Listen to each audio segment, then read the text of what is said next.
एक गाउँमा एउटा गरिब किसान बस्थ्यो। उसको घरमा एउटा कुखुरा थियो। एक दिन बिहान उसले कुखुराले दिएको अण्डा उठायो, तर त्यो अण्डा साधारण थिएन।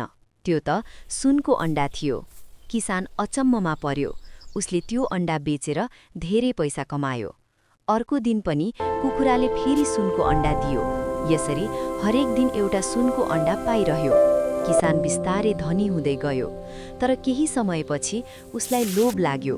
उसले सोच्यो, यदि कुखुराले हरेक दिन एउटा मात्र अण्डा दिन्छ भने यसको पेटभित्र त धेरै सुनका अण्डा होलान्। लोभले आँखा ढाकिएपछि किसानले कुखुरालाई मारेर पेट चिरेर हेर्न खोज्यो, तर पेटभित्र अरू अण्डा थिएनन्। कुखुरा मरेपछि उसले सुनको अण्डा पाउन पनि छाड्यो। अन्त्यमा किसानले आफ्नो लोभका कारण सबै गुमायो र पछुतायो। सन्देश: लोभले मानिसलाई विनाशतिर लैजान्छ। धैर्य र सन्तोषले नै साँचो सुख दिन्छ।